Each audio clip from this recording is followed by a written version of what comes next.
Hey yo, what's up? Before starting with the video, I just want to say thank you so much for joining my Discord. We are already 500 members, makes my heart melt.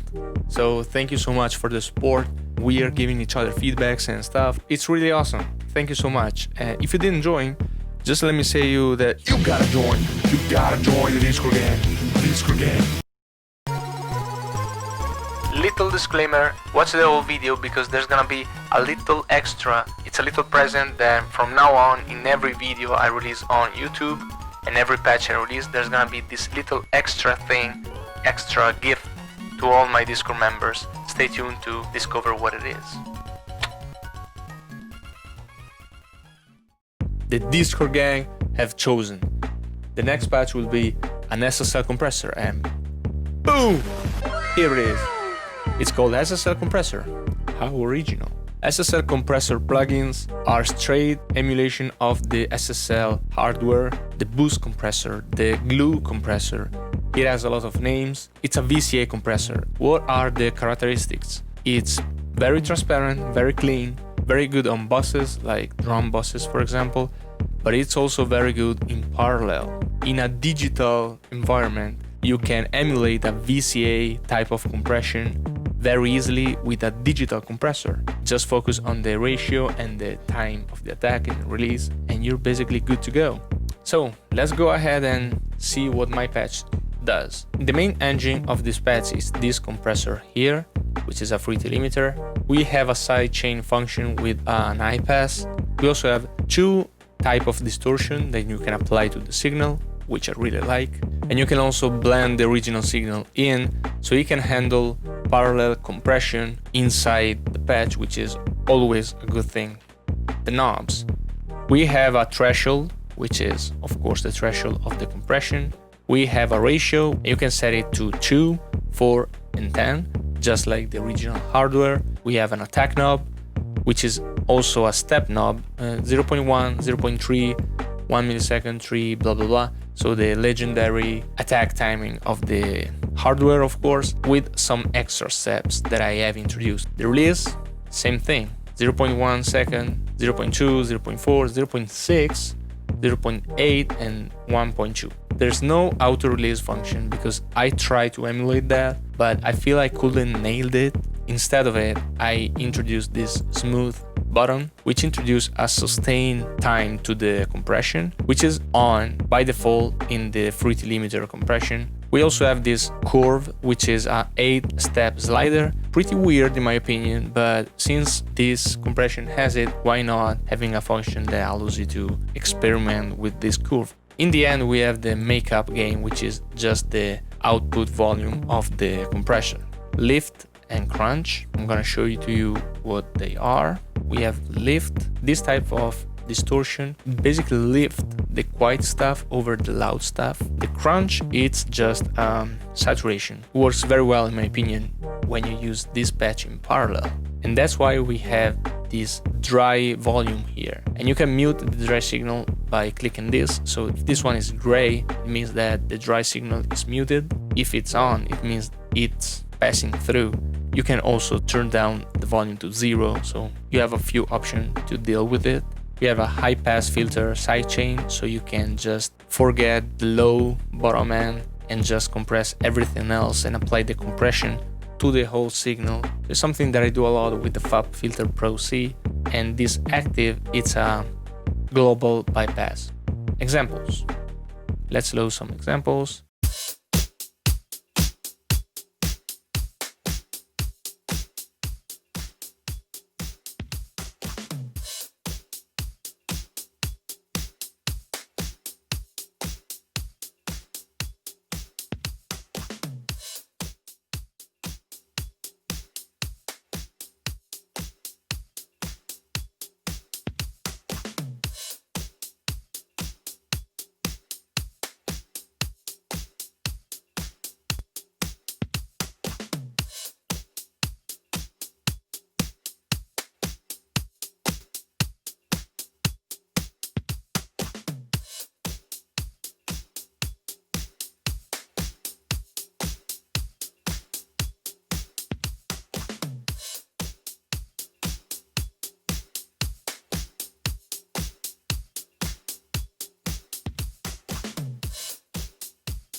As you can see, we're adding some attack to the kick, but also some bottom end to the kick. We're adding a lot to the hi-hat, but also on the very quiet stuff, so the hi-hat feels longer.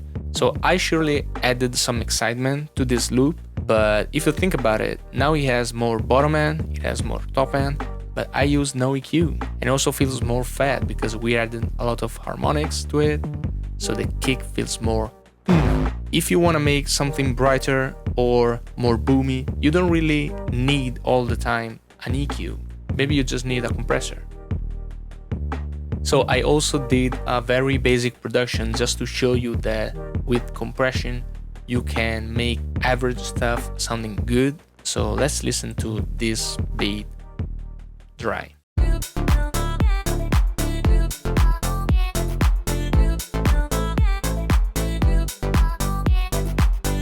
Let's see what I did on the kick. We're gonna use this U-Lean loudness meter because I wanna show you that you can make your stuff sounding better without making some of them louder, because you know our brain likes louder stuff.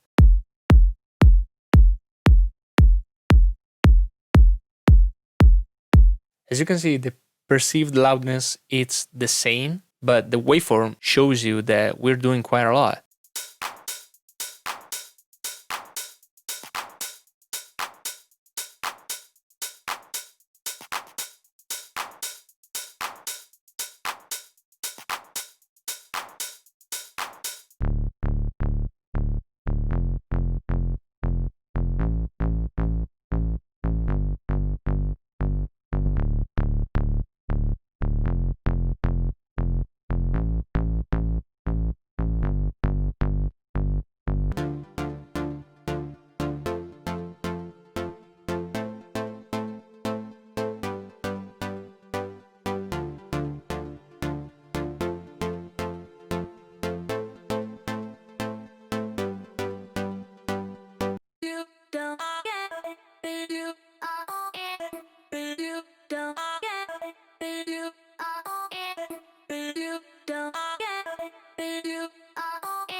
What I'm gonna do next is bypass all the compressors and record in Edison the track, and then I'm gonna activate all the compressions and record the whole thing in Edison so we can compare the two versions of it, and you'll tell me which one you prefer.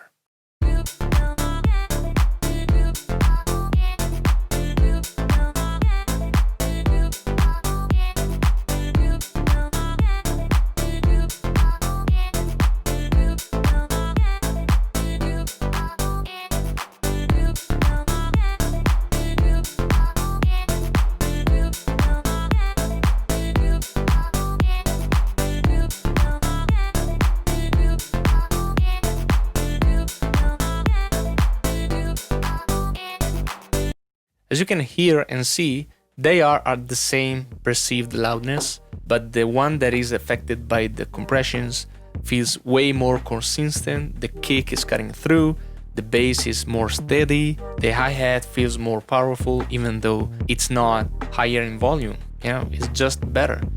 So, mixing bitch. I'm gonna share with you on my Discord this exclusive patch called One Knob Compression. I always love one knob plugins that have one flavor and you just load them up because you think, oh, I need that effect, and you just load it and you use it. So I decided to start and create a one knob series just like Waves. I'm not a fan of Waves one knob plugins. I think they don't sound really good, so I don't recommend them, but the idea of having a one knob plugin always thrills me. And this one basically allows you to compress and also allows you to blend the parallel signal in. So free download of my SSL compressor in the description. The one knob compressor is gonna be available exclusively on my Discord server. So that's it. See you next time. Bye.